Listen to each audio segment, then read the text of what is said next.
ನಮಸ್ಕಾರ ಪ್ರಿಯ ವೀಕ್ಷಕರೇ. ಎಷ್ಟೋ ಜನಗಳಿಗೆ ಹತ್ರ ಅಂದರೆ ಹೆಣ್ಣು ಮಕ್ಕಳಿಗೆ ಒಡವೆ ತೊಗೋಬೇಕು ಅನ್ನೋ ಆಸೆ ಇರುತ್ತೆ. ಬಟ್ ಆ ಒಡವೆ ತೊಗೊಳಕ್ಕೆ ಅವರಿಗೆ ಹಣಕಾಸಿನ ಸ್ಥಿತಿ ಇರೋದಿಲ್ಲ. ಕೆಲವರು ಬರೀ ಮೂಗ್ಬುಟ್ಟಲ್ಲಿರ್ತಾರೆ, ಅಥವಾ ಕೆಲವರು ಬರೀ ಒಂದು ಸಣ್ಣದೇ ಒಂದು ಓಲೆಯಲ್ಲಿ ಇರ್ತಾರೆ, ಅಥವಾ ಸಣ್ಣದೇ ಒಂದು ಉಂಗುರದಲ್ಲಿ. ಎಷ್ಟೋ ಜನ ಹತ್ರ ಮಾಂಗಲ್ಯವನ್ನು ಸಮೇತ ಅಡ ಇಟ್ಟಿರುವಂತಹ ಪರಿಸ್ಥಿತಿಗಳು ನಮ್ಮ ಹೆಣ್ಣು ಮಕ್ಕಳಲ್ಲಿದೆ.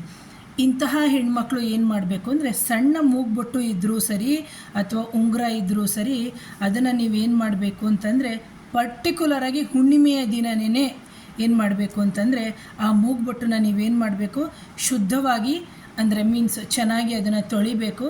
ತೊಳೆದುಬಿಟ್ಟು ಅದಕ್ಕೆ ಒಂದು ಕನ್ನಡಿ ಬೌಲ್ ಅಂತ ಹೇಳಿದ್ರೆ ಗಾಜಿನ ಕಟೋರಿ ಅಂತ ನಾವೇನು ಹೇಳ್ತೀವಿ, ಅದರೊಳಗಡೆಗೆ ಸ್ವಲ್ಪ ಉಪ್ಪು, ಅರಿಶಿನ ಜೊತೆಗೆ ಸ್ವಲ್ಪ ಪನ್ನೀರ್ ಸಿಗುತ್ತೆ. ಆ ಪನ್ನೀರು ಒಂದು 2 ಡ್ರಾಪ್ಸ್ನ ಹಾಕಿಬಿಟ್ಟು ನೀವು ಅದ್ರ ಒಳಗಡೆಗೆ ಶುದ್ಧ ಮಾಡಿರುವಂತಹ ಒಡವೆಯನ್ನು ಇಡಬೇಕು. ಆ ನಂತರದಲ್ಲಿ ಪಕ್ಕದಲ್ಲಿ ಇನ್ನೊಂದು ಗಾಜಿನ ಕಟೋರಿ ಅಥವಾ ಗಾಜಿನ ಬೌಲ್ ಅಂತ ನಾವೇನು ಹೇಳ್ತೀವಿ, ನಾವು ಐಸ್ ಕ್ರೀಮ್ ತಿನ್ನೋಕ್ಕೆಲ್ಲ ಉಪಯೋಗಿಸ್ತೀವಲ್ವ, ಎಲ್ಲರ ಮನೆಯಲ್ಲೂ ಇರುವಂಥದ್ದು. ಆದರೆ ಎಂಜಿಲು ಮಾಡಿರುವಂಥದ್ದನ್ನ ನೀವು ಉಪಯೋಗಿಸಬೇಡಿ ದಯವಿಟ್ಟು ಪ್ರಿಯ ವೀಕ್ಷಕರೇ.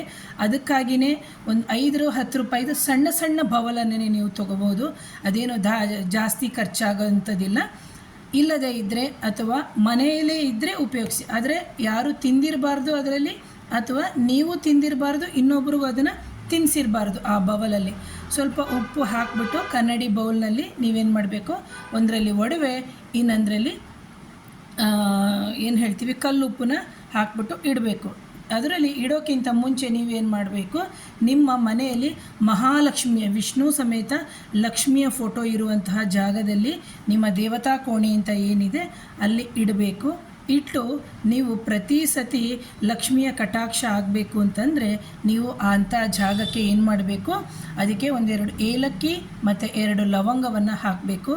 ಆ ನಂತರದಲ್ಲಿ ಪ್ರತಿ ಬಾರಿಯೂ ನೀವು, ಅದು ಶುಕ್ರವಾರನೇ ಆಗಿರ್ಬೋದು ಅಥವಾ ನೀವು ಗುರುವಾರನೇ ಆಗಿರ್ಬೋದು, ಮಾಡಬೇಕಾದಂಥ ಪರಿಸ್ಥಿತಿಯಲ್ಲಿ ಮಹಾಲಕ್ಷ್ಮಿಗೆ ನೀವು ಪರ್ಟಿಕ್ಯುಲರಾಗಿ ಸ್ವೀಟನ್ನು ಅಂದರೆ ಸಿಹಿಯನ್ನು ನೀವೇ ಮನೆಯಲ್ಲೇ, ಅದು ಸಿಹಿ ಪೊಂಗಲ್ ಆಗಿರ್ಬೋದು, ಸಜ್ಜಿಗೆ ಆಗಿರ್ಬೋದು, ಅಥವಾ ಹಾಲಿಂದ ಮಾಡಿರುವ ಪದಾರ್ಥಗಳಾಗಿರ್ಬೋದು, ಇದನ್ನು ನೀವು ನೈವೇದ್ಯವನ್ನು ಮಾಡ್ತಾ ಬರೋದ್ರಿಂದ ನಿಮಗೆ ಅಂದರೆ ಎಷ್ಟೋ ದಿನದಿಂದ ಒಂದು ಓಲೆ ತೊಗೋಬೇಕು, ಯಾಕೋ ತೊಗೊಳಕ್ಕಾಗ್ತಾಯಿಲ್ಲ, ಒಂದು ಮಾಂಗಲ್ಯ ಸರ ಮಾಡಿಸ್ಕೋಬೇಕು ಅಂತಿದ್ದೆ, ಮಾಡಿಸ್ಕೊಳಕ್ಕಾಗ್ತಾ ಇಲ್ಲ, ಅಥವಾ ಅದಕ್ಕೆ ಅಂತ ಕೂಡಿಟ್ಟಿರುವ ಹಣ ಖರ್ಚಾಗ್ತಾ ಇದೆ ಅಂತ ಹೇಳಿದಂಥ ಸಂದರ್ಭದಲ್ಲಿ ಈ ಪರಿಹಾರವನ್ನು ಹುಣ್ಣಿಮೆಯ ದಿನವೇ ಮಾಡಬೇಕು ಅಂತ ಹೇಳ್ತೀನಿ ಪ್ರಿಯ ವೀಕ್ಷಕರೇ.